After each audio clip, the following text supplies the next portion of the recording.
11th वाले भी बच्चे ध्यान से सुने। 11th वाले में कौन कौन है? 5 लोग आए हैं, 6 लोग आए हैं, 7 लोग ना, 7 लोग आए हैं। देखो सबके अंदर ये भ्रम होता है डिफेंस को लेकर के कि सर अगर हम करते हैं तो क्या चीज है और क्या चीज नहीं है ना। आप सबको को जब यहाँ पे आप एडमिशन लिए थे तो कितना लोग ये सोच करके एडमिशन लिया था कि हाँ जा रहे हैं एनडीए करेंगे?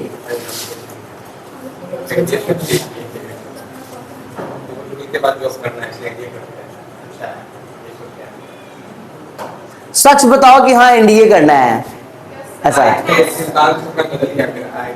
अच्छा आईआईटी बन गया। अभी कौन सा है? देखो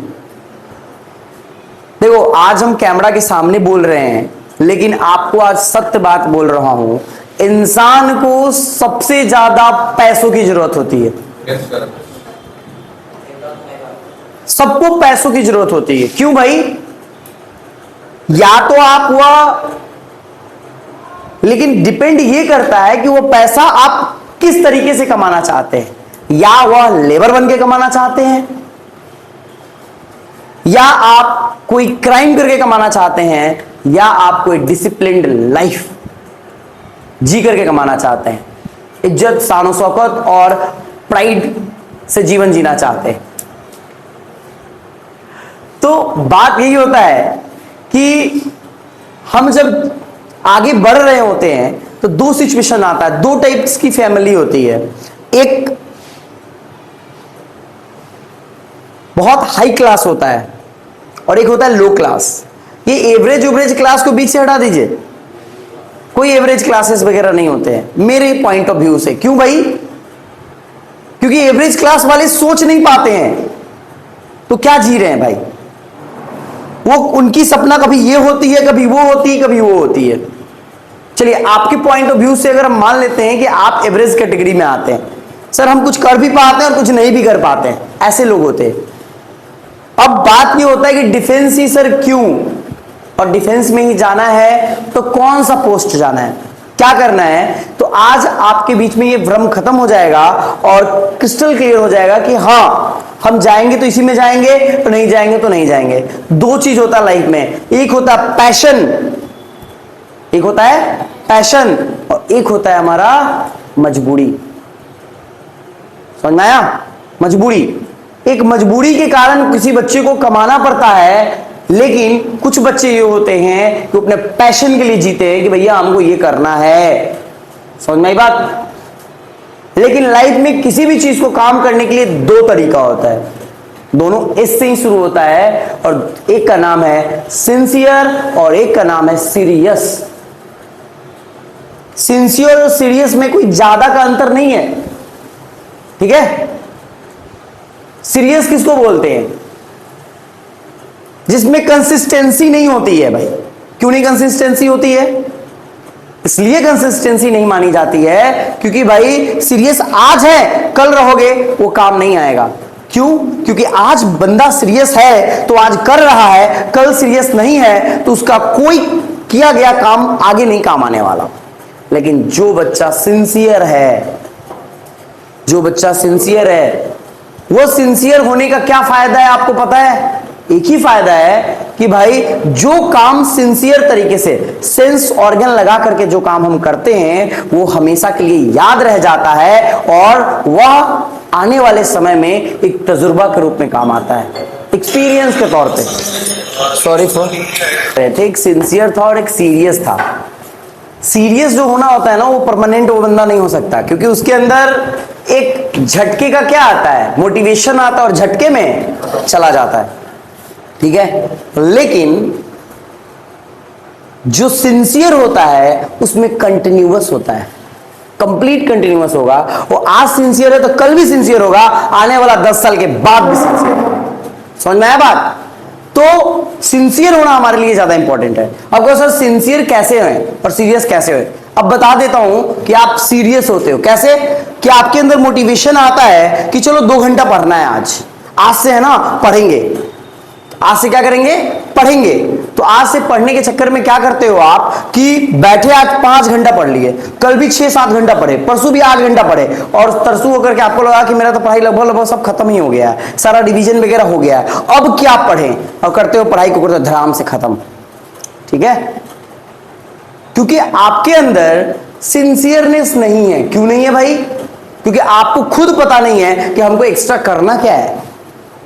अगर पता हो कि हमें एक्स्ट्रा करना क्या है, तब बात ही अलग होती है और आपकी कंटिन्यूअस चलती रहती है पढ़ाई। तो एनडीए जैसे टफेस्ट एग्जाम, आप लोग टफेस्ट बोलो, लेकिन मैं उतना नहीं बोल सकता कि ये टफेस्ट है, कि कोई एग्जाम में आप 35%, 40% नंबर ला करके क्या कर सकते हो? रैंक ला सकते हो। 45% नंबर ला करके रैंक ला सकते हो, तो मेरे हिसाब से टफेस्ट एग्जाम तो नहीं है। बस समझ की प्रॉब्लम है, डेडिकेशन की प्रॉब्लम है और कंटिन्यूटी की प्रॉब्लम है। अगर ऐसा ना होता तो आज हमारे पास जितने भी यहां पे बच्चे बैठे हुए फाउंडेशन बैच के, मैं सीरियसली बता रहा हूं, आपके अंदर इतनी कैपेबिलिटी आ चुकी होती कि आज आप एनडीए एग्जाम को क्रैक करने के लिए बेताब रहते। लेकिन मैं कुछ दिनों से आपके अंदर जली हुई जो ज्वाला है वो खत्म होती नजर आ रही है, शायद इसीलिए आज का मैंने रजिस्ट्रेशन रखा। क्योंकि जिस डेडिकेशन से मैंने ये बैच शुरू किया था कि मुझे देना है, क्योंकि देखो आप अगर अच्छा करोगे तो सिंपल सी बात है, हमारी मेहनत को सराहा जाएगा। अगर आपकी परफॉर्मेंस नहीं आती है तो हमारी मेहनत के बारे में कोई नहीं जानेगा। टीचर की पहचान एक बच्चों से ही होती है, ठीक है? बच्चों की पहचान कभी टीचर से नहीं होती है, ठीक है? ये बात लिख लो। तुम्हारे कारण मेरी पहचान बनेगी, मेरे कारण तुम्हारा कोई फायदा नहीं होने वाला है। मेरे कारण तुम्हारा सिर्फ और सिर्फ भला हो सकता है, सिर्फ तुम्हारा किस चीज में? पढ़ाई में, करियर में। लेकिन ज्यादा फायदा का बात किया जाए तो किसी शिक्षक का ही होता है अगर उसका बच्चा आगे बढ़ता है। एक शिक्षक को क्या चाहिए होता है? अगर आपका नौकरी हो जाएगा तो क्या कोई शिक्षक उम्मीद लगा के थोड़ी ना रखता है कि आपकी सैलरी चाहिए मुझे? नहीं, आपने फी दिया वो इनफ था, आपने फी दिया वो इनफ था मेरे लिए, और उसी से हम संतुष्ट रहते हैं, ठीक है? देखो, गलतियां सिर्फ और सिर्फ बच्चों से ही नहीं होती है, गलतियां शिक्षकों से भी होती है। जैसे मैंने किया है, मैंने गलती आप लोगों को 2-3 महीना से रोकना टोकना छोड़ दिया है। आप 2-3 महीना इन द सेंस ऑफ क्या कह सकते हैं? आपकी एनडीए की एग्जाम कब हुई है? रिसेंटली अप्रैल में हुई है। तब से शायद मैंने बात भी नहीं किया है कि हाँ क्या करना है नहीं करना है, जैसे चल रहा है वैसे चल रहा है। तो सीरियसली पर देखा जाए तो कंप्लीट आप लोग खत्म हो चुके हो। तो एक बार और मैं एनडीए के बारे में बता रहा हूं, क्या है, कैसे हम इसको टेकल कर सकते हैं, क्या टफेस्ट पॉइंट रहने वाला है, क्या नहीं रहने वाला है। और भी डिफेंस के बारे में मुझे बहुत सारा बात करना है, लेकिन आज के सेशन में सिर्फ और सिर्फ एनडीए डेडिकेटेड करूंगा, दूसरा कुछ नहीं करूंगा। सबसे पहली बात कि एनडीए होता क्या है, इसमें कैसे जाते हैं, क्या क्या बेनिफिट्स मिलते हैं, क्या क्या हमारी इंप्रूवमेंट होती है, एनडीए को क्या चाहिए, ये सब कुछ आज हम बता देंगे इस वीडियो में, इस क्लास में। तो आप देखना, देखो एनडीए एक फॉर्म होता है जो कि जैसे कि आप 10th और 12th के बाद किसी कॉलेज में नाम तो लिखवाते हो ना, ग्रेजुएशन करते हो ग्रेजुएशन सब करेगा। तो एनडीए भी एक प्रकार का आप कॉलेज ही समझना, ठीक है? लेकिन यह बेहतर कॉलेज है, नेशनल डिफेंस एकेडमी, राष्ट्रीय रक्षा अकादमी, ठीक है? यह भी एक ग्रेजुएट कोर्स ही है। आप ये मत समझ लेना कि यहां पे जाने के बाद आपकी नौकरी लग गई और बहुत पैसे आ रहे हैं, बिल्कुल ऐसा नहीं होता है, ठीक है? तो सबसे पहले ये जान लो, एनडीए है या कॉलेज के लिए एक एग्जाम कंडक्ट करता है, जो कि एग्जाम कौन लेता है? UPSC, union public service commission, ठीक है? यूपीएससी एग्जाम लेती है और इसकी एग्जाम साल में 2 बार होती है। साल में कितना बार होती है? 2 बार एग्जाम होती है। एक अप्रोक्सीमेटली अप्रैल में, अप्रैल, और दूसरा सितंबर, कभी कभी अक्टूबर में चला जाता है, ठीक है? यही चीज होती है कि कभी कभी अप्रैल में तो होता ही है पहला एग्जाम, और दूसरा वाला कहां चला जाता है? अक्टूबर या सितंबर में चला जाता है। अब बात क्या आता है कि सर एनडीए के बारे में बताओ पहले, फिर एग्जाम के बारे में बताना। तो इतना जान लो, जैसे कि हम 12th के बाद ग्रेजुएशन में नाम लिखवाते हैं, सेम उसी तरीके से हम क्या करते हैं, इसमें एनडीए में नाम लिखवाते हैं। लेकिन इसमें मिनिस्ट्री डिफेंस मिनिस्ट्री का इतना सपोर्ट है इसको कि इसकी फायदा क्या होती है मैं आपको बता रहा हूं कि जब आप एनडीए में जाते हो और 3 साल की कड़ी मेहनत करते हो, और 3 साल की इधर भी तो ग्रेजुएट होने के लिए आप मेहनत करोगे ना, 3 साल की जब आप कड़ी मेहनत करते हो, तब जाकर के जब आप पास करते हो, कंप्लीट ट्रेनिंग उनकी कंप्लीट जो प्रोसीजर होती है आप पास करते हो, तब जाकर के आपको क्या की जाती है, एनडीए की पासिंग आउट परेड होती है। उसके बाद इसमें जो बच्चे आर्मी, जो बच्चे नेवी और एयरफोर्स से भरे होते हैं, उनकी ट्रेनिंग फिर से 1 ईयर की चलती है। आपको सर इसी में चलती है क्या एनडीए में? नहीं, जो आर्मी के बच्चे होते हैं, जो आर्मी के बच्चे होते हैं, उनकी जो ट्रेनिंग चलती है आईएमए। किसमें चलती है? आईएमए। जब 3 साल के बाद जब ये बच्चे पास होते हैं, क्या होते हैं? पास होते हैं, तो जो आर्मी स्ट्रीम के होते हैं उनकी ट्रेनिंग आईएमए में चलती है। जो 3 साल के बाद जब नेवी के जो बच्चे होते हैं उनकी चलती INA में चलती है, इंडियन नेवल एकेडमी में चलती है। और उसके बाद जो एयरफोर्स के बच्चे होते हैं, इंडियन एयरफोर्स स्टेशन में चलता है।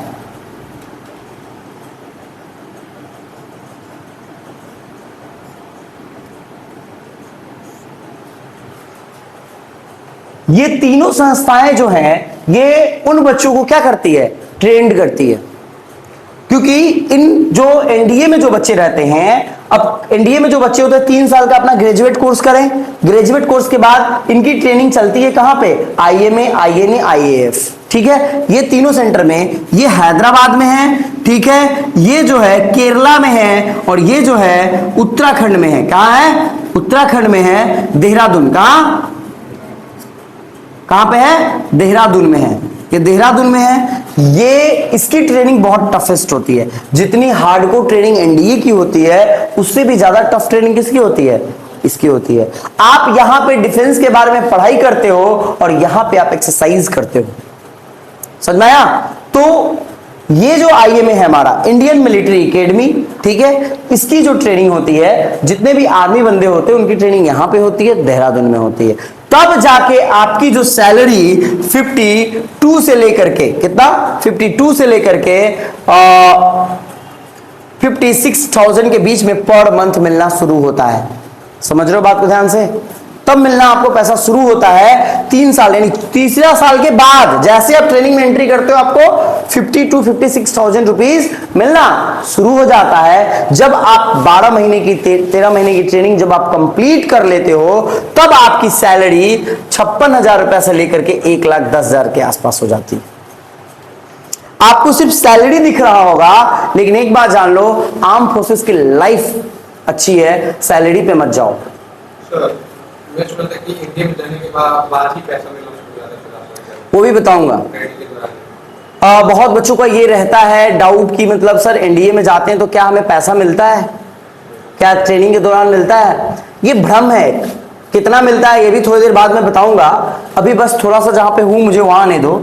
यहां मिलना शुरू होता है। आपको ये बता, आप जब कैप्टन बनते हो, आप जब लेफ्टिनेंट बनते हो, जब आपकी ट्रेनिंग कंप्लीट होती है, तो जब आर्मी से आईएमए से निकलोगे तो आर्मी रहोगे तो आप लेफ्टिनेंट बनोगे, ठीक है। नेवी से निकलोगे तो नेवी से निकलने के बाद आईएमए से जब निकलते हैं तो हम उसको लेफ्टिनेंट बोलते हैं, और इंडियन नेवी से निकलते हैं उसको सब लेफ्टिनेंट बोलते हैं। क्या बोलते हैं? सब लेफ्टिनेंट निकलते हैं। और एयरफोर्स के जो ऑफिसर होते हैं उनको हम क्या बोलते हैं? फ्लाइंग ऑफिसर बोलते हैं। क्या बोलते हैं? Flying officer. सभी क्या है? ऑफिसर है ए ग्रेड के, लेकिन सबका नाम क्या है? अलग अलग है। आर्मी में अलग है, नेवी में अलग है, और एयरफोर्स में अलग है, ठीक है। तब जाके आपके पास, एक बार जान लो, एकोमोडेशन अच्छा मिलता है, खाना रहना सारी चीजें अच्छी मिलती है, आपके पास बहुत सारी सुविधाएं भी मिलती है, लेकिन प्राइड की लाइफ होती है वो एक अलग होती है। उसकी तुलना आप किसी जॉब से, किसी दूसरे प्रोफेशन से आप नहीं कर सकते हो। फौजी कभी बुढ़ा नहीं होता है, ये बात सत्य है। और इतना जान लो, आपकी सैलरी हमेशा क्या होती है, सेव होती है। आर्म फोर्सेस में कभी किसी बंदे का सैलरी खर्चा नहीं होता है। खर्चा कब होता है, जब घर आता है तभी खर्चा होगा, ऐसे उसकी कोई खर्चा नहीं होती है। सबसे पहली नंबर बात कि आप ये जॉब करते हो तो as an officer approximately 86 to 1 crore के आसपास आपकी इंश्योरेंस होती है। इंश्योरेंस होती है कि आपके साथ अगर कोई भी घटना घटता है तो वो जो रकम है किसको दिया जाएगा, आपके फैमिली को दिया जाएगा, पहला चीज। दूसरा चीज, आप के बच्चों का 18 वर्ष तक क्या होती है, फ्री पढ़ाई होती है। डिफेंस के बहुत सारे ऐसे कोटेज होते हैं, आपका ही नहीं आपके माता पिता का भी करियर सेट हो जाता है, कैंटीन कार्ड मिलता है। देखो बहुत सारी चीजें सस्ते दामों पे मिल जाती है, ठीक है, इसमें भी आपकी खर्चा बच रही है। बहुत सारी चीजें हैं कि ये तो नॉर्मल बात मैंने किया कि ये आपको खर्चा बच गया, लेकिन थोड़ा सा जब हम आगे बढ़ते हैं तो ये देखते हैं कि पढ़ाई के लिए जो बच्चा आगे पढ़ रहा है उसके लिए भी गवर्नमेंट सपोर्ट करती है। और सबसे बढ़िया मैं बात आपको बता रहा हूं, आईआईटी जैसे संस्थान एक है, आर्मी इंजीनियरिंग कॉलेज, ठीक है, उसमें सिर्फ और सिर्फ आईआईटी में जो रैंक लाते हैं ना एडवांस में, जेई में, उनको वो कॉलेज दिया जाता है। सिर्फ उसमें आर्मी के ही बच्चे क्या कर सकते हैं, एनरोल कर सकते हैं। उनके लिए स्पेशल इंजीनियरिंग कॉलेज भारत में एक बनाया गया है। जो आर्मी बैकग्राउंड के नहीं होंगे उनको उसमें एडमिशन नहीं मिलता है, और अच्छे अच्छे रैंक लाने वाले उसमें जाने को तरसते हैं लेकिन कभी नहीं जा पाते हैं। क्यों? क्योंकि उसमें नाम लिखवाने के लिए आपका बैकग्राउंड क्या होना चाहिए, डिफेंस का होना चाहिए। तो आप क्या कर रहे हो, डिफेंस में जाने के बाद आप आने वाले फ्यूचर के लिए भी क्या कर रहे हो, लाइफ सेट कर दे रहे हो। तो भैया तुम्हारे लिए स्पेशल क्या है, भारत सरकार के द्वारा कॉलेज बनाया गया है जो आईआईटी को भी टक्कर देता है। आईआईटी की श्रेणी में वो कॉलेज आता है, ये आपको शायद पता नहीं रहा होगा, फर्स्ट टाइम आपको पता चल रहा होगा। आर्मी की मैनेजमेंट कॉलेज भी है, ठीक है, आर्मी की अपनी मेडिकल कॉलेज भी है, लेकिन जो इंजीनियरिंग कॉलेज है उसमें वही बच्चा नाम लिखवाता है जिनकी फैमिली क्या हो, डिफेंस में हो। तो ये सभी फायदे हैं। जब आप चीजों में घुसते हैं तो एक क्या होता है, आप कोई भी प्राइवेट जॉब्स हो गया उसमें क्या होता है, थोड़ा सा सिक्योरिटी कम होती है। आज मैं काम कर रहा हूं, चलो अच्छा है, फैमिली अच्छी है, बहुत पैसा कमा रहा हूं, लेकिन एक समय के बाद क्या होता है, डाउनफॉल आता है इंसान का। लेकिन ये कोई भी आप गवर्नमेंट सर्विसेज में है तो आपकी डाउनफॉल कभी नहीं आएगी, आप आगे बढ़ोगे लेकिन पीछे कभी घूम के नहीं देखोगे। जब हमें 18 साल 19 साल 20 साल के एज में हमें आगे बढ़ने का मौका मिल रहा है तो हम दूसरे जगह क्यों देख रहे हैं रास्ता, क्यों पड़े किसी चीज के चक्कर में कि हाँ, जब हमें पूरा अपॉर्चुनिटी मिल रहा है कि हम इस समय पे, हमारे साथ शिक्षक भी है, हमारे साथ ऐसा इंस्टीट्यूट है जो कि आज हमें चिल्ला चिल्ला के बोल रहा है कि आप अपनी करियर सेट करो, क्योंकि लाइफ में लास्ट मकसद क्या होता है, हमें पैसा ही कमाना होता है, और वो डिसाइड आपको करना है कि पैसा कैसे कमाना है, ठीक है।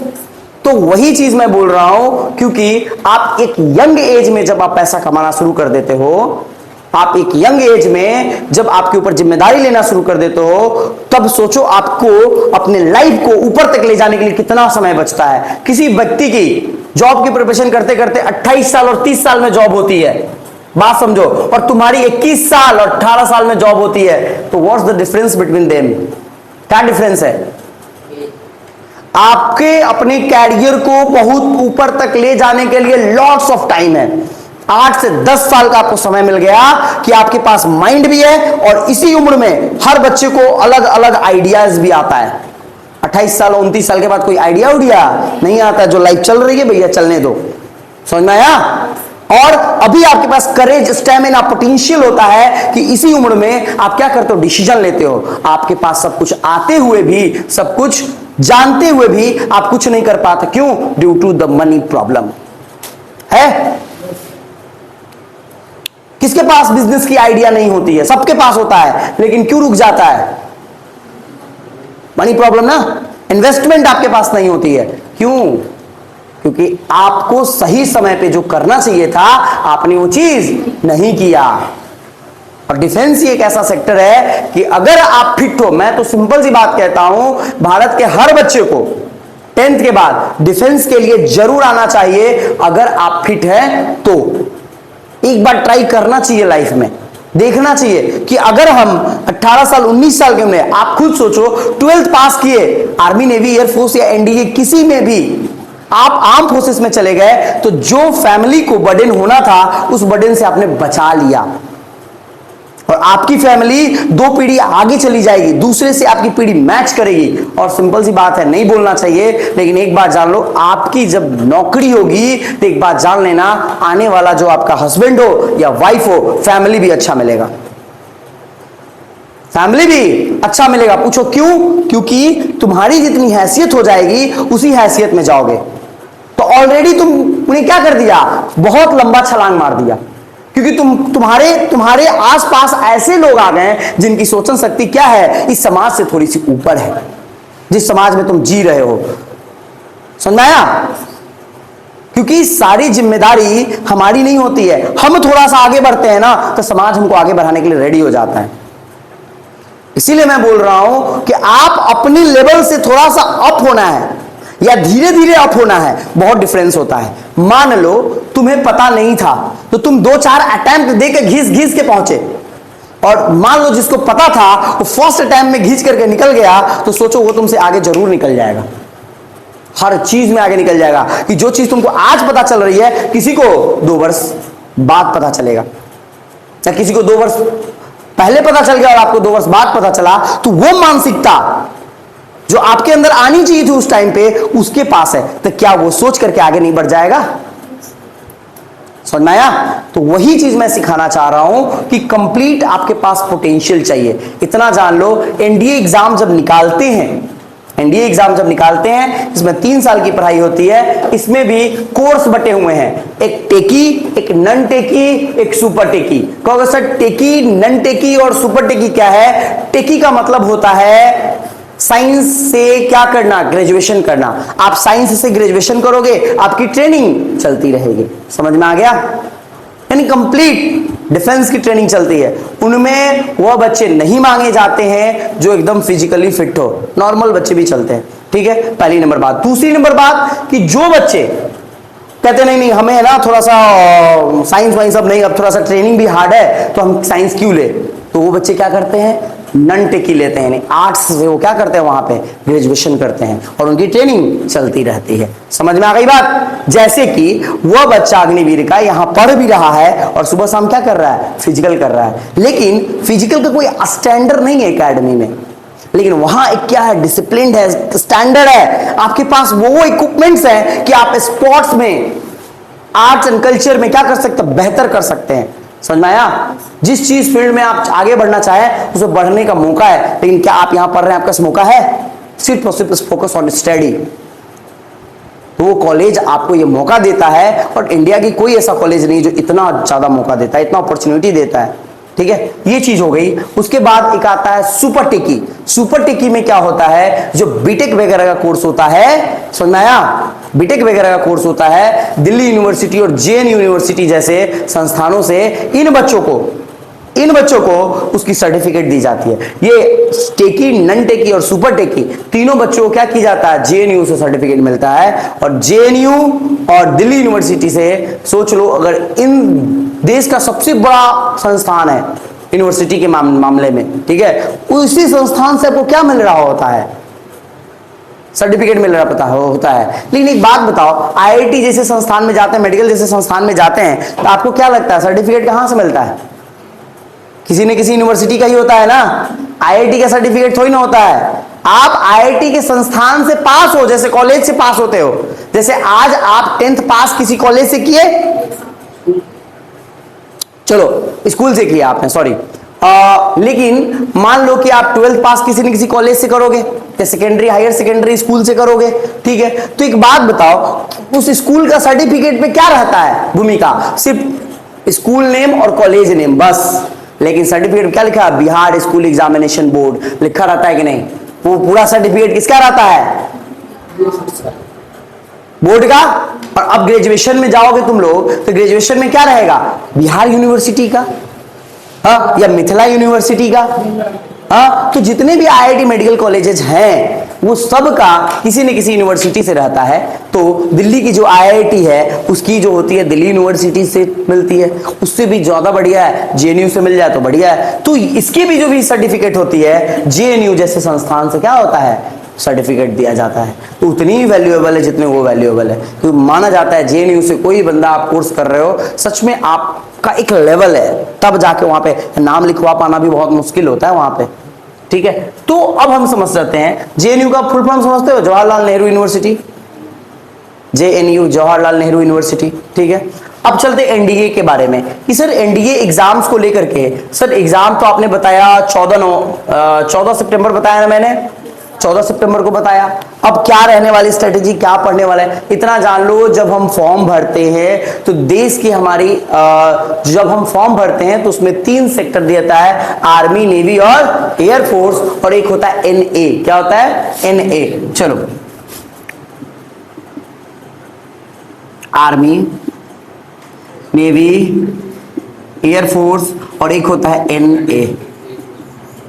समझना बात को ध्यान से। ज्यादातर यंग बच्चे, आप जैसे यंग बच्चे, हमने आपको पहले क्या बोला, आपको सबसे पहले क्या करना है, जॉब से मतलब है, पैसे आनी चाहिए ना। पैशन को थोड़ा सा किनारे रखते हैं। पैशन हमारा है आर्म फोर्स को सर्व करना। आर्म फोर्स 3 होता है, आर्मी, नेवी और एयरफोर्स, ठीक है। आपकी जो लेवल है उसके हिसाब से मैं बता रहा हूं और आपको रिकमेंड भी कर रहा हूं कि आप अपने ऑप्शंस में सबसे पहले, आप सबको मैं बोल रहा हूं आर्मी रखोगे। क्या रखोगे, आर्मी रखोगे। अब जिनको शौक है एयरफोर्स तो आप एयरफोर्स रख सकते हो, लेकिन मैं आपको एक सिचुएशन बता दे रहा हूं इसके पीछे क्या नुकसान है। देखो, आर्मी की जब एसएसबी इंटरव्यू होती है तो 52 बच्चे को रिपोर्ट किया जाता है, 52 to 53, ठीक है। नेवी की भी होती है तो सेम 50 के आसपास, ठीक है। और लेकिन जब एयरफोर्स की होती है तो 250 बच्चों को रिपोर्ट किया जाता है। समझ रहे हो मैं क्या बोल रहा हूं, क्यों। अब ऐसा क्यों होता है, क्योंकि ज्यादातर यंग बच्चे सोचते हैं कि हम जेट फाइटर उड़ाएंगे और हम क्या बनेंगे, एयरफोर्स बनेंगे। आप एक काम करना, फर्स्ट चॉइस आप आर्मी डाल देना और सेकंड चॉइस क्या डाल देना, एयरफोर्स डालना। मेरे बहुत सारे ऐसे दोस्त थे एयरफोर्स में, एयरफोर्स की मैंने खुद 3 अटेम्प्ट अपना इसी में बर्बाद किया है कि एयरफोर्स डाल करके कि एयरफोर्स ही बनेंगे। जाता था एसएसबी इंटरव्यू में और छट के चला आता था। मुझे बाद में पता चला टेक्निकलिटी, मेरा सपना क्या है, आर्म फोर्स ज्वाइन करना। बाद में पता ये भी चला कि यहाँ पे हमने स्ट्रीम चेंज किया है, वहां एनडीए में जाके अपने परफॉर्मेंस को दिखा करके स्ट्रीम को क्या कर सकते हैं, चेंज करवा सकते हैं। आर्मी है तो एयरफोर्स का एक टेस्ट देना पड़ेगा और उसको हम क्या कर सकते हैं, वहां पे जा सकते हैं। तो क्यों इधर करना, हमारा काम क्या है, अभी एनडीए एग्जाम दिए तो सिलेक्शन लेना ना, सिलेक्शन लेना हमारा काम है ना। तो सिलेक्शन भैया जैसे हो सके हम वैसे लेंगे। जब वहां पे हम चेंज कर सकते हैं तो फिर दिक्कत किस बात का है, समझो बात को मैं जो बोलना चाह रहा हूं, ठीक है। तो अब बात यह आ जाता है कि अब 250 बच्चों में से ये टोटल 21 या 30 बच्चों को आसपास क्या करते हैं, फर्स्ट फेज के लिए रखते हैं इंटरव्यू में, ठीक है। और आर्मी वाले में भी 20 to 22 बच्चे को क्या करते हैं, 50 में से रखते हैं से इंटरव्यू में। और नेवी में भी सेम रेशियो है। एक बात बताओ, 250 में से 21 को निकालना तो तुम्हारा नंबर क्या आएगा, और 50 में से 20-21 को निकालना उसमें से तुम्हारा नंबर क्या आएगा, डिसाइड कर लो। समझ आया। 3 अटेम्प्ट मैंने ऐसे बर्बाद किया, तब जाके 3 अटेम्प्ट में चीजें सीखा मैंने आखिरी का, ठीक है। तो वही चीज मैं आपको बोल रहा हूं कि ये गलती नहीं करना है। पहला आपको क्या डालना है, आर्मी डालो, दूसरा एयरफोर्स डाल दो अगर आपको शौक है कि हाँ सर हमको एयरफोर्स में ही जाना है, ठीक है। क्योंकि हमें सबसे पहले रिकमेंडेशन की जरूरी होती है, ठीक। अब बात यह आ जाता है कि फॉर्म आपकी प्रक्रियाओं में मैंने बता दिया कि आपको क्या प्रायोरिटी देना है। आप इंडियन आर्मी दोगे ज्यादा सेफ रहोगे, ठीक है। एयरफोर्स दे सकते हो, अगर आपके अंदर कैपेबिलिटी उतना है तो आप दे सकते हो, कोई इशू नहीं है, ठीक है। आप भीड़ से उबर सकते हो तो आप दो। आपकी लैंग्वेज स्किल्स अच्छी है, नींद आ रहा बच्चा, लैंग्वेज स्किल अगर आपकी अच्छी है तो आप क्या कर सकते हो, एग्जाम दे सकते हो, ठीक है। अब बात यह आ जाता है कि सर अब हम करें तो कैसे करें, हमारे पास समय भी कम है। 14 सितंबर की बात है तो मान लो आज 14 जुलाई है, क्या है, नहीं जून है ना, 14 जून से 14 जुलाई, 14 अगस्त, 14, आपके पास 90 डेज है। कितने दिन है, 90 डेज है। तो मैं बस इतना ही कहूंगा, ओए 11th वाले बच्चे सुनो, आप सबके लिए ये चीजें हैं कि आपको क्या करना है कि फर्स्ट टाइम आप एग्जाम दोगे तो आपको बस पेपर जाकर के देखना है कि क्या चीजें हैं, कैसे कैसे टफेस्ट क्या लेवल है, क्या हम कर सकते हैं और क्या नहीं कर सकते हैं, ठीक है। लेकिन इन लोगों के लिए जो फाउंडेशन 12th में है अभी, जो अपीयरिंग देने वाले एग्जाम, उनके लिए मैं बता रहा हूं कि आपको इसमें ज्यादा पेपर्स के बारे में मैं बता रहा हूं। एनडीए लाइफ के बारे में थोड़ा बहुत बता ही दिया, क्या होता है कैसे होता है। एक और सवाल एक बच्चे का रह गया कि सर पैसे एनडीए में क्या होता है। सुनो एक बात बता दे रहे हैं, एनडीए में सबसे पहले नंबर बात, आप कॉलेज में एडमिशन कराते हो तो आपको पैसा लगता है, बिल्कुल। तो वहां पे भी आप जब एडमिशन कराओगे तो आपको क्या लगेगा, पैसा लगेगा। क्या लगेगा, पैसा लगेगा। अप्रोक्सीमेटली इतना समझ लो कि फर्स्ट टाइम में 20-22-25 हजार रुपए क्या है आपको एनडीए में देना पड़ेगा। अगर वो भी पैसा आपके पास नहीं है तो बहुत सारी ऐसी क्या है चैरिटी ट्रस्ट है जो कि आपको क्या कर देती है, फ्री में पैसा दे देती है, स्पॉन्सर कर देती है कि चलो इस बच्चे को हम देंगे। मतलब कि पैसों की दिक्कत नहीं होने वाली है कि हाँ भैया हमें इतना जान लो सारी सुविधाएं मिलेगी लेकिन पैसा आपका उतना नहीं लगेगा। अब जो भी पैसे ये हर सेमेस्टर में हर साल में जो लेते हैं वो स्टाइपेंड के तौर पे 2100 3000 रुपया क्या करते हैं आपको हर महीने देते हैं। अब पूछे सर क्यों देते हैं, अब इसलिए देते हैं क्योंकि आप डेली लाइफ जी रहे हो वहां पे, तो आपको कुछ ना कुछ क्या चाहिए, पैसे चाहिए कि बाहर निकलोगे, कुछ खाओगे पियोगे, कुछ पर्सनल सामान वगैरह खरीदना होगा। तो जो आपके गार्जियन से जो पैसे लेते हैं टर्म बाय टर्म मंथ्स के एंड में क्या करते हैं आपको पैसा मिलता है। तो यानी कि आपका पैसा को ही एक सही तरीके से क्या होता है यूज करना आप सीखते हो, ठीक है। हाँ नहीं, एनडीए में कभी भी 10th का, अभी मैं सारा सवाल तब पूछ लेना जब हमारा सेशन थोड़ा सा खत्म हो जाए, ठीक है। अब समझते हैं बात को ध्यान से कि अभी क्या बता रहा था मैं,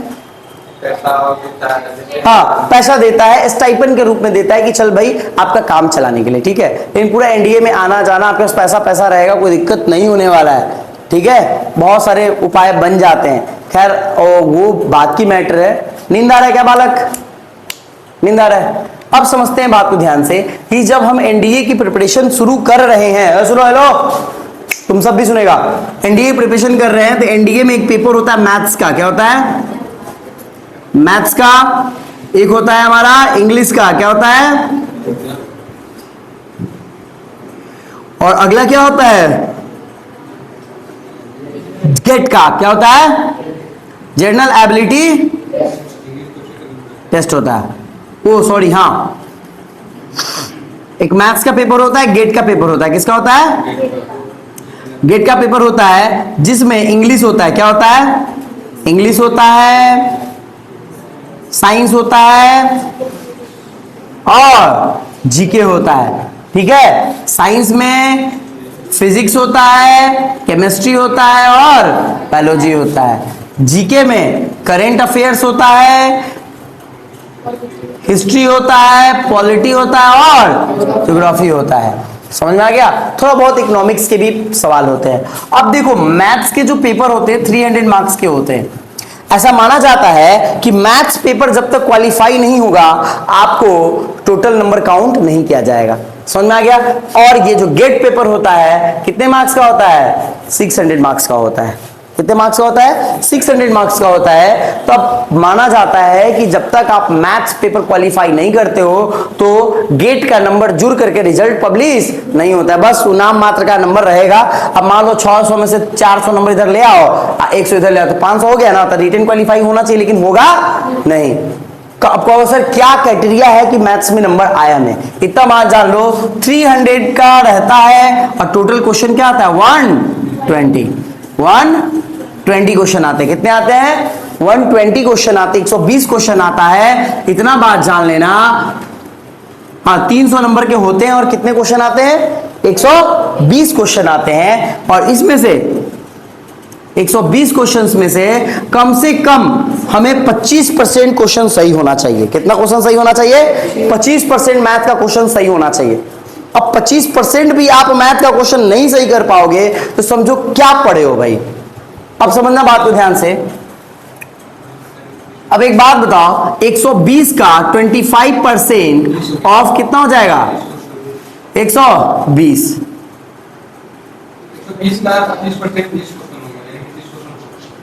कितना क्वेश्चन हो जाएगा यानी कि आपको 120 क्वेश्चन में से कितना क्वेश्चन सही करना है? मिनिमम 30 क्वेश्चन सही करना पड़ेगा, तब जाके आप इधर नंबर उठाओगे तो आपका काम चल जाएगा। तो मिनिमम 30 क्वेश्चन। एक और बात बता देते हैं, कैलकुलस आप लोग जानते हैं, नाम सुने? हाँ, डिफरेंशिएशन, इंटीग्रेशन, लॉग, फंक्शन, सुने हैं सब? इससे क्वेश्चन आ जाता है कम से कम 10 से 15, 10 क्वेश्चन प्लस रहता है, लिमिट सुमिट सब मिला करके 10 क्वेश्चन रहता है। ट्रिगोमेट्री का नाम सुने हैं? इससे 10 क्वेश्चन रहता है। वेक्टर प्रोबेबिलिटी और पीएनसी, परमुटेशन कॉम्बिनेशन, इससे मिला के 15 क्वेश्चन रहता है। अब थोड़ा सा स्ट्रेटेजी समझते हैं कि क्या चीजें चल रही हैं, यहां देखना ध्यान से। मैथ्स में कैलकुलस जो है, इससे 10 क्वेश्चन अप्रोक्सीमेटली रहते हैं, 10 to 12, ठीक है। तो दूसरा आ जाता है हमारे पास ट्रिगो, क्या आ जाता है? ट्रिगो जो होता है, इसमें भी 6 से 10 क्वेश्चंस रहते हैं, ठीक है। अगला जो हमारा आ जाता है वेक्टर, क्या आ जाता है? Vector and probability, vector probability और P and C, permutation combination, ठीक है। परमुटेशन कॉम्बिनेशन, वेक्टर और प्रोबेबिलिटी मिलाकर के 20 क्वेश्चन रहता है। ये टोटल हमारा कितना क्वेश्चन हो जा रहा है? मैट्रिक्स छोड़ो ना, वेक्टर 100% वेक्टर का 6 क्वेश्चन था, ठीक है। इस बार अभी जो तुम लोग देख के आए हो, वेक्टर के 6 क्वेश्चन थे, IJK वाला, ठीक है। IJK वाला वही मैं बोल रहा हूं, वेक्टर का जो क्वेश्चन होता है वो 20-10 लगभग कितना क्वेश्चन हो गया? 42 क्वेश्चन हो गया। अगर हम इतना ही 3-4 चैप्टर अगर पढ़ के जाते हैं बच्चों, मात्र 3-4 चैप्टर अगर पढ़ के जाते हैं, अब कैसा 3-4, कैलकुलस में टोटल 6 चैप्टर आता है, ठीक है। ट्रिगो में 4-5 चैप्टर आता है, ठीक है। और ये तो अलग अलग चैप्टर है, 1 चैप्टर, 2 चैप्टर, 3 चैप्टर, 3 चैप्टर ये हो गया। यानी कि 6, 3, 9, 5, 14 चैप्टर अगर आप पढ़ करके जाते हो तो 42 क्वेश्चंस तो आराम से कर लोगे। और जिस चैप्टर को पढ़ेंगे उसको एकदम नस नस तक पढ़ेंगे। कॉम्प्लेक्स नंबर इजी है, आप बना देते होगे, ठीक है। और कॉम्प्लेक्स नंबर क्या है? इजी है, आप बना देते होगे। अभी तो मैंने स्ट्रेट लाइन वगैरह का कोऑर्डिनेट्स का तो लिया ही नहीं है, कोऑर्डिनेट्स को गोली मारो, फिर भी आप क्या कर देख पा रहे हो कि आपकी मैथ्स की पेपर ऐसे ही क्वालिफाई हो जा रहा है। तो अब सुन लो, आपकी जो बैचेज चल रही है, जो मैथ्स का पेपर चल रहा है ना, आपका मैथ्स का पेपर चल रहा है, तो मैथ्स के पेपर में करना क्या है, इतना जान लो कि जो क्लासेस में चल रही है उसको बनाओ, ठीक है। पहली नंबर बात, आर डी शर्मा आपके पास बुक है 12th का एकेडमी में आ चुका है, आप उसको लेकर के बना सकते हैं, ठीक है। खुली छूट है। आर डी शर्मा की 12th की 3 बुकें हैं, ठीक है। आप खरीदना मत, 1000-1200 रुपया में देगा, फालतू वेस्ट ऑफ मनी है। जब हमारे पास है, मोबाइल आपके पास है, रिचार्ज है, तो क्यों, क्या जरूरी है? समझ में आया कि नहीं? एक बुक से हम सारे बच्चे पढ़ सकते हैं ना, पढ़ सकते हैं ना। तो अब हम क्या करेंगे कि उसके एमसीक्यू के लिए अलग बुक आया है, आप आर डी शर्मा का 11th बना लो और 12th बना लो। 2 बार 3 बार बनाओगे ना तो तुम्हारी माइंड इतनी शार्प हो जाएगी, मैं कह दे रहा हूं कि आप या केसीसी ना बनाओ तो सिर्फ केसीसी ना बनाओ, कोई आप एक ही बुक पहले फॉलो करो, बहुत अच्छा बुक है, ठीक है। आप फॉलो करो तो कोई एक बुक करो, कभी इधर जाओ कभी उधर जाओ नहीं। मैं सजेस्ट करूंगा कि आर डी शर्मा करोगे, क्योंकि आर डी शर्मा में लैंग्वेज अच्छा से समझाया हुआ है और केसी सिन्हा में कुछ चीजें खुद से समझनी पड़ती है, ठीक है। दोनों में अलग अलग डिफरेंस है। आप मैथ्स को इतना रगड़ लो ना, एक बात जान लो, कहने के लिए कि 600 नंबर का इधर मेरिट बन जाता है। ज्यादातर मैथ्स के जो बच्चे होते हैं, साइंस के बच्चे होते हैं, कहां मार्क्स उठा देते हैं? ये उठा देते हैं 70, 60, 80 क्वेश्चन सही कर देते हैं। समझ में आ गया? 80 क्वेश्चन तक सही कर देते हैं। अब सोचो ना, नॉर्मली इतना पढ़ने के बाद क्या कर रहे हैं? 40 क्वेश्चन सही कर रहे हैं, 4-5 चैप्टर और पढ़ लोगे, अप्रोक्सीमेटली आप कितना करोगे? हाई करोगे। लेकिन एक बात जान लो, वहां की जो क्वेश्चन होती है, हॉट क्वेश्चन होती है, वो क्वेश्चन, हर क्वेश्चन आपको सोचने पे मजबूर करता है। आप एक बात याद रखना, एनडीए के जब भी एग्जाम दोगे ना, हर क्वेश्चन आपको लगेगा क्या, इस चैप्टर का है, इस चैप्टर का है, लेकिन इसमें सोचना पड़ेगा एक्स्ट्रा। और जब तक आप एक्स्ट्रा नहीं सोच पाओगे उस क्वेश्चंस के बारे में, तब तक आपसे नहीं बनेगा, क्योंकि बहुत अनप्रिडिक्टेबल होता है। सोच लो ना, आईआईटी के क्वेश्चंस जब आते हैं तो बच्चे मैथ्स में कितने क्वेश्चन कर ले जाते हैं? पूरा 100 परसेंटाइल कर देते हैं, लेकिन जब वही एनडीए का जब पेपर आता है तब बच्चा नहीं कर पाता है 50-60 क्वेश्चन। तो सर क्या मैथ्स टफ होता है एनडीए का? नहीं, टफ नहीं होता बाबू। वो ऑप्शंस का इतना झमेला होता है ना, वो हायर थिंकिंग क्वेश्चन होता है। वो आपके पूरे डिफेंस बैकग्राउंड से क्वेश्चन उठाते हैं कि कौन सी इक्वेशंस कहां काम आने वाली है, वो अभी से आपसे पूछते हैं। कहीं ना कहीं उनका देखा जाए तो एक बहुत लॉन्ग विजनरी के साथ उनकी सवाल को क्या किया जाता है, स्ट्रक्चराइज किया जाता है। तो आप इतना जान लो, हमें मैथ्स में 120 क्वेश्चंस में मिनिमम 40 करना है। कितना करना है? मिनिमम 40 करना है, और मैक्सिमम अगर 70 तक कर दो तो बहुत बढ़िया है। 70 तक, 70 to 80 और क्वेश्चन अगर तुम मैथ्स में कर रहे हो तो श्योर है कि टॉपर तक तुम जाओगे, कंफर्म बात है। पहली नंबर चीजें हो गई।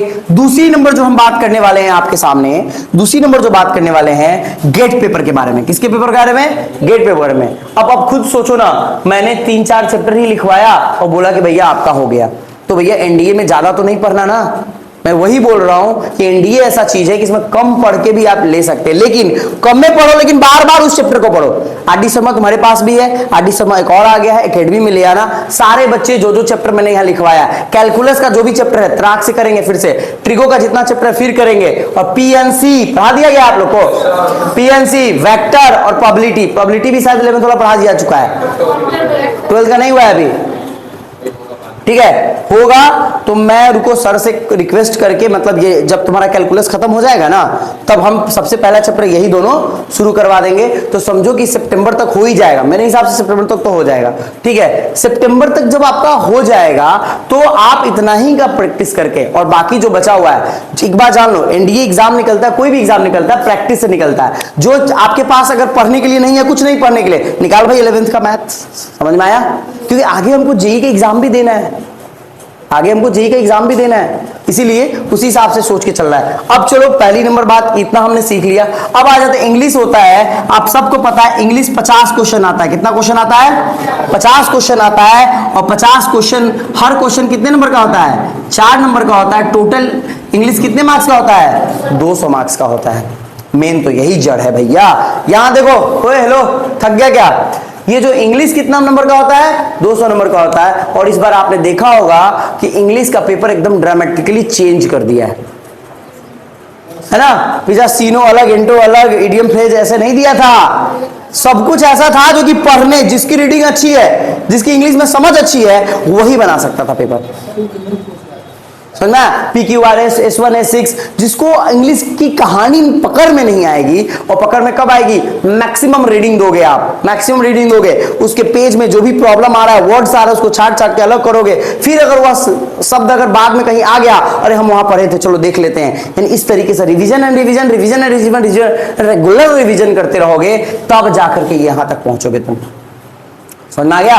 तब इंग्लिश में अगर अभी के रेशियो में देखा जाए तो आपका जो औकात है, आप 15 क्वेश्चन तो कर ले जाओगे इंग्लिश में, सही नहीं कर पाओगे? श्योर है कि 15 क्वेश्चन कर लेंगे, लेकिन इसमें बाबू 15 क्वेश्चन और हमको ऐड करना है। कितना क्वेश्चन ऐड करना है? 15 क्वेश्चन और हमको ऐड करना है। टोटल कितने क्वेश्चन हो गए? 30। बस एक्सक्यूज मी, बंद करो इसको। कि यहां पे 200 नंबर का है ना, 200 मार्क्स का आ रहा है, तो 15 क्वेश्चंस आपको जितना पढ़ा चुका है आप कर लोगे। ठीक है, क्योंकि इडियम्स, फ्रेजेज, सीनो, एंटो और जितना आपको ग्रामर पढ़ा दिया चुका है ना, वो कर लोगे। क्योंकि 10 क्वेश्चन तो सीधे सीधे या 5 क्वेश्चन आ जाता है कि noun, pronoun, adjective, verb, preposition, ये सब पता है। तो 5 नंबर तो फ्री में आपके आने वाले हैं ना। क्या इसमें से भी जाने वाला है आपका? क्या आप पहचान पाते हो कि ये सेंटेंस नाउन का है कि प्रोनाउन का है कि क्या है? ये तो आपका है। PQRS क्या बन जाता है? PQRS बन जाता है। यहां भी 5 क्वेश्चन है ना, 5 5 10 क्वेश्चन हो गए। अरे भाई हो गए ना 10 क्वेश्चन। 5 क्वेश्चन PQRS से आता है, 5 क्वेश्चन इससे आता है। अब तुम लोगों को नहीं समझ PQRS क्या है, तुम लोगों को जब बताएंगे तो समझ में आएगा। नाउन, प्रोनाउन, नाउन कौन सा है, प्रोनाउन कौन सा है, ये सब पहचानने के लिए आता है। ठीक है, 5 क्वेश्चन ये, 5 क्वेश्चन PQRS से आ गया, और 5 क्वेश्चन एरर वाला होता है। क्या होता है? एरर वाला होता है। समझ में आ गया? एरर वाला होता है, तो वो भी कर, क्योंकि एरर तुम लोगों ने इतना पढ़ लिया ही कर लेगा। 15 क्वेश्चन हो गया। अब 5 क्वेश्चन आता है क्लोज टेस्ट, सॉरी 10 क्वेश्चन। इसमें ING लगेगा कि हैड लगेगा कि क्या लगेगा? आता है कि नहीं ऐसा सवाल? आता है। 10 क्वेश्चन आता है, यानी कि 15 उधर, 10 इधर, 25 क्वेश्चन हो गया। 25 क्वेश्चन के लिए आज आपके पास इतनी क्षमता हो चुकी है साल भर में कि आप इसको रिवीजन करोगे ना। अब आपका जो समय है ना रिवीजन करने का है। क्या करने का है? रिवीजन करने का। सर अब क्लोज टेस्ट कहां से आएगा? तो इसके सिन्हा का एक बुक है, ठीक है, इसके सिन्हा का बुक एकेडमी में रखा हुआ है, मैं आप लोग को दे दूंगा और उसमें क्लोज टेस्ट वगैरह, कॉम्प्रिहेंशंस वगैरह क्या कीजिए आप उसको लगाइए, रीडिंग कीजिए, तो अब जाके। और एक और बात जान लो, कितना भी कोई टीचर आपको कॉम्प्रिहेंशन के बारे में यानी कि पैसेज के बारे में अच्छा से अच्छा पैसेज के बारे में बता दे, आप नहीं बना पाओगे। कोई भी ट्रिक काम नहीं करता है जब तक आपके पास सब्जेक्ट की वो जो सब्जेक्ट दिया उसकी नॉलेज ना हो, और जब तक आपको वर्ड मीनिंग्स आपको अच्छे से ना पता हो और ग्रामर पता ना हो कि ये इसके बाद की कहानी क्या चाह रही है, तब तक आप कॉम्प्रिहेंशन को भाई नहीं बना सकते। कोई भी टीचर बार बार रूल बताएगा, अगला क्वेश्चन में अगला रूल हो जाएगा, अगला क्वेश्चन में अगला रूल हो जाएगा, क्योंकि टीचर को तो पता है, इस कारण से आपको बता दे रहा है। लेकिन आप कैसे दिमाग लगाओगे? तो ये होगा प्रैक्टिस से। समझ में आया? ये होगा प्रैक्टिस से। तो ये हो गया हमारा टोटल 25 क्वेश्चंस, तो मैंने ऐसे बता दिया। अगर और मेहनत करोगे तो 10 क्वेश्चन प्लस कर लो, 35 क्वेश्चन, यानी कि 15 क्वेश्चन जाने दो। 15 क्वेश्चन हो सकता है वो अपने लेवल से बहुत टफेस्ट लेवल पे हो, ठीक है, कुछ सीनो ऐसा दे देगा, कुछ एंटो ऐसा दे देगा जो कि आपसे नहीं बनेगा। लेकिन इतना कह सकता हूं, जो लुसेंट का जो एयरफोर्स का जो बुक है इंग्लिश का, उसका इडियम फ्रेजेज सीनो एंटो आपको लग रहा होगा, तुम लोग याद की तो तुम लोगों को लगा कि नहीं मतलब आ नहीं रहा है। आप पूरा लेवल तक जाओ, पूरा कंप्लीट करो एक बार, उसके बाद दूसरे बुक में घुसो। समझ में आया? अपने आप चीजें टक्कर आने लगेगी, ठीक है, अपने आप चीजें समझ में आने लगेगी। तो बात यही होता है। गर्मी लग रहा है क्या? तो यहां पे 200 नंबर में से अपने 35 क्वेश्चंस करा, ठीक है। चलो हमने इधर कितना क्वेश्चन किया मैथ्स में? 45 मैंने बताया और 35 मैंने यहां बताया। अब आ जाते हैं फिजिक्स, केमिस्ट्री और बायोलॉजी। बायोलॉजी 10th लेवल का ज्यादातर आता है, जो आप बायोलॉजी 10th तक पढ़े हो ना तो आता है। तो इतना बात जान लो, वह बायोलॉजी में से 3-4 क्वेश्चन आप कर ले जाओगे। 10 क्वेश्चन बायोलॉजी का आता है। कितना आता है? 10 क्वेश्चन क्या आता है? बायोलॉजी का आता है। तो आप 3-4 कर ले जाओगे ऐसे ही बिना पढ़े, ठीक है। अब बात आ जाओ फिजिक्स और केमिस्ट्री पे। इतना बात जान लो, क्या इस बार आप फिजिक्स के क्वेश्चंस आप जब एनडीए के देखें, जो लोग नहीं देखें आप देख लेना, क्या पढ़ाया हुआ से अलग आया था क्या? ऐसा यूनिट निकालने के लिए, डायमेंशन निकालने के लिए आया था, इक्वेशन ऑफ मोशन बताने के लिए आया था, फॉर्मूला बताने के लिए आया था। तो भैया इसकी फिजिक्स की क्वेश्चन क्या होती है? लल्लू पल्लू होती है। एक बार नोट्स को भी रिवीजन कर जाओगे ना 11th और 12th का, तो क्या हो जाएगा? तुमसे बन जाएगा। यूनिट डायमेंशन निकालने आनी चाहिए। अब चलो आगे चलते हैं। तो फिजिक्स के अप्रोक्सीमेटली अगर 15 क्वेश्चन आते हैं, 15 नहीं समझ लेते हैं, हमारे पास 10 क्वेश्चन आते हैं, तो 6 ये भी कर लेके जाओगे। केमिस्ट्री वाले सर पढ़ाए हैं, कॉन्फ़िगरेशन वगैरह पढ़ाए हैं, या 11th 12th में भी पढ़ाई रहे हैं। इसके बेसिस पे भी आप 5-6 क्वेश्चन करके ले जाओगे, ठीक है। क्योंकि ज्यादातर, हाँ, एक मैं केमिस्ट्री का आपको नोट्स दूंगा जिससे कि दवा हुआ के बारे में दिया हुआ, क्या दवा, मेडिसिन और डिजीज के बारे में, ये मैं दे दूंगा। तो 2-3 नंबर उससे भी आपको क्या होगा? आ जाएगा। कुछ केमिकल इक्वेशन पूछता है तो वो आपसे नहीं बनेगा, तो 5-6 क्वेश्चन ये भी ले लेते हैं। तो इतना समझ लो, 3 क्वेश्चन 9 क्वेश्चन और 9 6 15 क्वेश्चन। आप साइंस में 30 क्वेश्चन में से आप 15 क्वेश्चन कर ले जाओगे, ठीक है। अब आ जाए जीके की बात करते हैं। जीके में आपको सर आए थे, पॉलिटी आपको पढ़ा चुके हैं, ठीक है। अगर आपको पॉलिटी देखना है तो वन शॉट क्या करोगे? कहोगे तो मैं आपको वीडियो भेज दूंगा, आप वन शॉट देख लेना और कुछ क्वेश्चंस के लिए भेज दूंगा, आपको क्वेश्चन कर लेना, आपकी क्या हो जाएगी? पॉलिटी कंप्लीट हो जाएगी। ज्योग्राफी के लिए भी एक दे दूंगा, कुछ नोट्स वगैरह आप उसको पढ़ लोगे, हो जाएगा। हिस्ट्री के लिए कर लेना, करंट अफेयर्स के लिए 6 मंथ का जो करंट अफेयर्स है मैं आपको दे दूंगा, आप कर लोगे, हो जाएगा। तो पूरे जीके पोर्शन को अगर हम छोड़ भी देते हैं, नहीं बनाते हैं, तो चलो हम देखते हैं कि हमने क्या किया, ठीक है। 45 क्वेश्चन था, तो 4 दूना 8 और 80 नंबर हुआ। 80 और 10 90, और 45 दूना 90 और 45, 90 और 30 नंबर कितना होता है? 90 और 30 120। यानी कि आपने मैथ्स में अप्रोक्सीमेटली कितना नंबर ले आया? 120 नंबर लाया। गुने 4,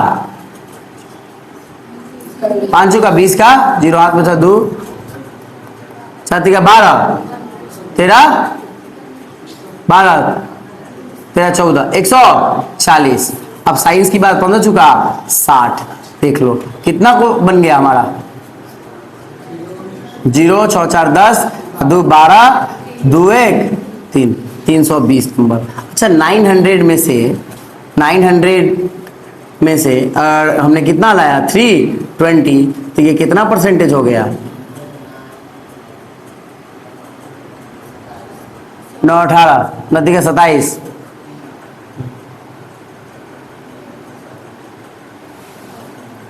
33.33 आएगा। कितना आएगा? 33.33% आएगा अप्रोक्सीमेटली। ठीक है, तो एक बात बताओ, हमें कितना परसेंटेज चाहिए था एग्जाम पास करने के लिए?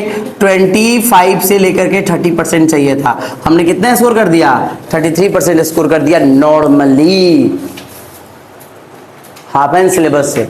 तो ये मैंने आपको लगा हो इतना आसान है, आपको सर ये रास्ता पूरा कैसे होगा? आपको डेडिकेशन बाबू दिखाना पड़ेगा, बार बार मैथ्स को रगड़ना पड़ेगा। एक बार जान लो, जो लोग मैथ्स अच्छा करते चला जाएगा, उसका फिजिक्स अच्छा होता चला जाएगा, केमिस्ट्री और इंग्लिश सब अच्छा होते चला जाएगा, कि माइंड फटाफट फटाफट फटाफट चलाना पड़ता है। आप याद करो, जब मैथ्स की क्वेश्चंस बनाते हो तो एक स्टेप बना रहे हो, अगला स्टेप की दिमाग में क्या होता है? चलती रहता है, इसके बाद ये करेंगे, इसके बाद ये करेंगे, इसके बाद ये करेंगे। डिफरेंशिएशन बनाते हैं तो अरे क्वेश्चन देखे, अच्छा इसका स्क्वायर है तो 2 इधर आ जाएगा, -1 हो जाएगा, सीधे 2 हो जाएगा, ऐसे करते दिमाग में। इस तरीके से जितना शार्प माइंड होगा मैथ्स में, इंग्लिश में, आपका समझिए कि एग्जाम निकल जाएगा। तो आप देख रहे हो, आपकी एग्जाम का जो बात है, आप ज्यादातर मैथ और इंग्लिश लेकर के आप क्या कर सकते हैं? इंग्लिश पेपर को पास कर सकते हैं।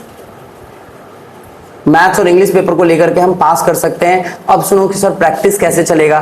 मैथ्स का बना लो, फिर एनडीए का बुक्स वगैरह है आपको मिला हुआ है, आपके उसको कुछ कुछ सवाल बनाइए जो भी दे रखे हैं चैप्टर वाइज, ठीक है। और भी अलग अलग क्या कहते हैं प्रकाशंस के बुक हमारे एकेडमी में रखे हुए हैं, उसको लेकर के बनाइए। प्रीवियस ईयर बुक्स को लेकर के बनाइए। कितना क्वेश्चन है? 30 क्वेश्चन 40 क्वेश्चन पर चैप्टर है। सारा बनाते बनाते क्या हो जाएगा, खुद ही इतना एक्सपर्ट हो जाओगे ना, आप सोचने लगोगे कि क्या हम ऐसे क्वेश्चन बना सकते हैं, क्या इस टाइप के क्वेश्चन बना सकते हैं क्या? और जो भी आपके पास प्रॉब्लम होगा वो सब धीरे धीरे क्या हो जाएगा? खत्म हो जाएगा। समझ में आ गया? तब बात आती है एसएसबी इंटरव्यू की। और सच बता रहा हूं, ये 3 महीना मेहनत करोगे तो मैं ये तो नहीं कर सकता कि 10 बच्चे 12 बच्चे बैठे हैं इसमें से सबका निकल जाएगा, लेकिन 3-4 का तो जरूर निकल जाएगा। इतना भी टफ एनडीए एग्जाम नहीं है, मैं ये बोल रहा हूं 3-4 बच्चे का निकल जाएगा। आप ये दूसरे पे क्यों देख रहे हो? आप अपने आप को देखो, क्या मैं क्यों नहीं कर सकता? मैं ही करूंगा ना, मैं ही करूंगा। समझ में आया? ये चीज है, मेरे को ही करना है, दूसरे का क्या है? दूसरा करे या ना करे, दूसरा पढ़े या ना पढ़े, मुझे क्या करना है? पढ़ना है भैया। समझ आ गया? दूसरे को कभी भी सिचुएशन आए कि 2-4 का हो जाएगा, मतलब कि उसमें मैं भी हूं, मेरे को भी करना है भाई। और एक बात बताओ, बोर्ड की चिंता छोड़ो और एनडीए के प्रिपरेशन पे लगातार लग जाओ। इंग्लिश वाले सर है, उनको बोलो कंप्रीहेंशन, क्लोज टेस्ट वगैरह क्या करने के लिए? कराने के लिए, और सिलेबस को जल्द से जल्द खत्म करने के लिए, क्योंकि साल भर से क्या हो चुका है, ऊपर आप जा चुके हैं। इंग्लिश को बोलिए कि खत्म करने के लिए, क्योंकि सितंबर के बाद ही लिटरेचर में हाथ लगेगा। समझ में आया? हाँ, कंप्रीहेंशन सर कराएंगे तो रीडिंग के लिए आपकी लिटरेचर की बुक को क्या होगी? उपयोग करना ही पड़ेगा। समझ में आ गया? लिटरेचर का बुक के बिना आप कॉम्प्रीहेंशन कैसे कर सकते हो? ठीक है, तो इतना हमने आपको बताया कि भैया एनडीए कैसे क्रैक करना है। एनडीए की बात आ जाती है पर्सनालिटी डेवलपमेंट को लेकर के, तो सर हमारा पर्सनालिटी डेवलपमेंट कैसे इंप्रूव होगा, कैसे हमारी करंट अफेयर्स अच्छी होगी? क्योंकि अचानक से हम रिटर्न तो निकाल लेंगे, लेकिन इंटरव्यू में तो सर पर्सनालिटी डेवलपमेंट, हमारे करंट अफेयर्स से ज्यादातर क्वेश्चन आते हैं, मेंटल एबिलिटी से सर क्वेश्चन आते हैं, कैसे होगा सर? सर इसका तो आपने रास्ता बताया नहीं, आपने रिटर्न का बता रहे हो। हाँ बाबू, इसलिए रिटर्न का बता रहा हूं क्योंकि रिटर्न आपके लिए बहुत ज्यादा जरूरी है।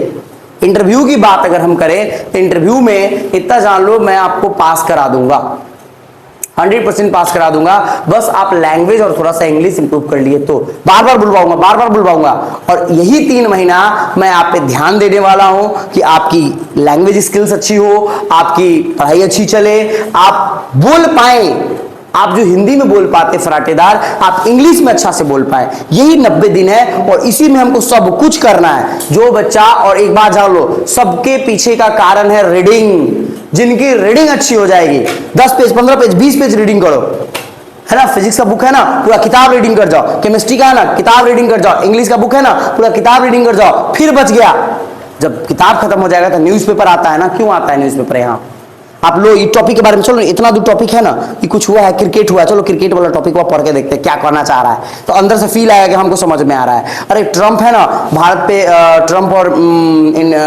यानी कि अमेरिकन गवर्नमेंट और इंडियन गवर्नमेंट का कुछ बातचीत हुआ है, चलो इसको पढ़ के देखते हैं। अरे यहाँ पे भूकंप आया है न्यूज़पेपर, चलो इस भूकंप के बारे में पढ़ते हैं। यानी कि नॉलेज को एक्वायर करने की आदत डालो, समझ में आया? नॉलेज को एक्वायर करने की आदत डालो, कहीं कहीं से नॉलेज लेते रहे, यानी कि रील्स को क्या करे, स्क्रॉल करते रहे, यानी कहां से हम नॉलेज ले सकते हैं ये चीज ध्यान रखो। और सबसे आखिरी और महत्वपूर्ण बात, कोई भी कार्य करने से पहले दो चीज सोचना, आवश्यक और अनावश्यक। क्या यह काम मेरे लिए जरूरी है तो यस करेंगे और अब भी करेंगे, और जरूरी नहीं है तो नहीं, बिल्कुल बाइकआउट करेंगे, भैया नहीं करना है। जैसे कि अगर दोस्त से बात भी करना है, अगर इसमें हमारी एक्सपेक्टेशन पूरी हो रही है तो yes I will talk to you, otherwise neglect, reject और गेट आउट कर देंगे। नहीं भैया हमारे काम की बातें नहीं हो रही है, हमारे फ्यूचर की बातें नहीं हो रही है, मतलब हम आपको यहां से उठ के हम दूसरी जगह चले जाएंगे, लेकिन आपके साथ नहीं बैठेंगे। क्लास से आप लोग थोड़ा देर कुछ होता है तो क्लास से बाहर निकले क्या करने, कुछ करने लगते हो, फुल डेडिकेशन रहो, सिंसियर रहो कि नहीं निकल रहा है क्लास से भाई, सच में इमरजेंसी है तो निकलेंगे, नहीं तो भैया जो है हमारा दिमाग में कैलकुलेशन चल रहा है कि क्लास चल रहा है ना, तो क्लास के बाद इसका कुछ पीछे बचा हुआ है इस चैप्टर का, ये कर लेंगे, नहीं तो हमको और भी चैप्टर का करना है वो करेंगे। जब तक वो सर नहीं आएंगे तब तक हम करेंगे। अगर आप जिस दिन से पंक्चुअल हो गए ना, उस दिन से टीचर भी पंक्चुअल होना शुरू हो जाएगा। जब आपकी जवाबें एकदम तय बाय तय निकलेगी ना, तो टीचर्स भौचक्का रह जाएंगे कि नहीं भैया हमें भी मेहनत करना है, हमें भी बच्चों को टाइम पे देना है। और एक और बात जान लीजिए आप लोग, आपसे ज्यादा हमें केयर है आपकी सिलेबस की। अगर केयर नहीं होता तो फिर भी मैं तो बेवकूफ ही हूं ना कि बोल रहा हूं कि सितंबर तक किस पे ध्यान दो, बोलता ना कि बोर्ड पे ध्यान दो, 4 महीने 5 महीना बचे हुए बोर्ड का, बोलता ना, लेकिन क्यों नहीं बोल रहा हूं? क्योंकि मैं बेहतर जानता हूं आपसे कि आपके लिए क्या बेहतर है। इसलिए आखिरी बार समझा रहा हूं कि आपको क्या करना चाहिए क्या नहीं। आज मैंने इस सेशन में आपको पूरा बताया, लेकिन आखिरी बार बता रहा हूं, सिंसियर बनो, सीरियस नहीं बनना है, ठीक है? जो ठाना है वो करना है, दूसरा नंबर बात। और तीसरा, क्या जरूरी है और क्या जरूरी नहीं है, हर बात में डिसाइड करो। तुम्हारा अंतर आत्मा कह देगा कि भैया ना ये जरूरी नहीं है, समझ में आया? अभी हम नहीं करेंगे, समझ में आया? अगर कोई भी काम करो, कुछ भी, अगर कोई दोस्त बात करने आए और लगे कि हम दोनों के बीच की काम की बात है, या कोई चीज पूछने आए, क्या हम उसको बताएंगे ये चीज, तो क्या इसमें बेनिफिट है? वो आके कहेगा अरे हम कल क्रिकेट खेले थे, ये किए थे, वो किए थे। भाई काम की बात कर, अंडरस्टैंड, जिसमें हमारी फायदा और तुम्हारी फायदा हो। Always be sincere not a serious. अभी सीरियस होकर के सीधे उसको भगा मत दो, उसको भगाने की तरीका होता है कि हाँ भाई बोलो, अरे रहने दो ना, छोड़ो ना, कोई बात नहीं है। समझ में आया चीजें? ये नहीं कि हाँ उसकी बातें नहीं सुने, शायद वो कहना चाहता तो उसको सुनना भी है, लेकिन इसमें ध्यान लगाना है कि ज्यादा समय हम उसमें क्या करें, ना घुसा दें। बहुत सारे बच्चे आते एकेडमी में क्या करते हैं, दूसरे से 2-4 दिन पढ़ते हैं डेडिकेशन से, उसके बाद बातचीत करने लगते हैं, क्या करते हैं, चीजें उनकी खराब हो जाती है। आपको डिस्टर्बेंस हो रहा है, आप इस क्लास उठ के दूसरे क्लास में आप जा सकते हैं। दूसरों को परेशान करने या दूसरों को ब्लेम करने से बेहतर है कि आप अपने में चेंज लाना शुरू कीजिए। समझ में आया? ब्लेम करना बंद कीजिए, अपने में चेंज लाइए। लाइब्रेरी है, लाइब्रेरी में जाके बैठिए। समझ में आया? आपको हर बैच को कभी कभी बोला जाता है कि यहां ना बैठो, यहां ना बैठो, लेकिन कभी एनडीए वाले को बोला गया कि इस रूम से उठ करके चले जाओ? क्यों नहीं? और एक बात जान लो, एकेडमी खुली भी थी तो यही सोच के साथ खुली थी कि एक न एक दिन हम भी ऑफिसर्स बनाएंगे। और हम आपके पीछे आज इसलिए हैं क्योंकि आपके भविष्य के बारे में और मैं अपने दोनों के भविष्य के बारे में आज सोच रहा हूं। तब जाकर के शायद आप एक ऑफिसर बन जाओगे तो हमारा फायदा तो होगा ही, लेकिन सोचो ना तुम्हारा कितना फायदा होगा। कांटी जैसे जगहों से लोग कहते हैं कि एनडीए नहीं निकलेगा, मैं आज कह रहा हूं कि अगर बच्चा साथ दे दे तो इस बार ही एनडीए का निकलेगा रिजल्ट, इसी एग्जाम में निकलेगा, इसी सितंबर में निकलेगा। आपका समर्पण हमें पूरा चाहिए कि सर अभी हम फ्री हैं, क्या कुछ कर सकते हैं। और सिंपल सी बात, हर लाइफ में 2 चीज सोचना, क्या यह काम मेरे लिए जरूरी है तो करेंगे, नहीं जरूरी है तो नहीं करेंगे। या वह दोस्त से बात करना हो, या पढ़ाई करना हो, या मोबाइल चलाना हो। समझ में आया? कुछ भी हो लाइफ में, अगर कोई चीज खा रहे हैं, नहीं रनिंग जा रहे हैं, रनिंग नहीं कर रहे हैं, क्या हम रनिंग नहीं कर रहे, क्या हमारे लिए सही है? अरे नहीं यार, रनिंग करना चाहिए। समझ में आया? क्या हमने प्रैक्टिस नहीं कर रहे इंग्लिश बोलने का, क्या हमको करना चाहिए? चलो करना चाहिए। समझ में आया? तो दो चीजें बाबू ध्यान रखना, जरूरी और गैर जरूरी, आवश्यक और अनावश्यक, नेसेसरी और अननेसेसरी, बहुत जरूरी है। अभी उम्मीद करता हूं कि आपको कुछ चीजें समझ में आई होगी, क्योंकि बहुत बच्चे आलस की शिकार हो चुके हैं, नींद आ रही है, उनके अंदर स्टेमिना नहीं है जो कि वो क्या कर सके और भी बातों को सुन सके। इसलिए आज के सेशन को समाप्त करते हैं। एनडीए या कोई भी इंडिया का एग्जाम टफ नहीं है जब आप चाह लो। का नाम है ना, हरिवंश राय बच्चन ने कह गए थे, जब मानव जब जोर लगाता है पत्थर पानी बन जाता है। इसलिए आज इस सभा को समाप्त करते हैं। जय हिंद।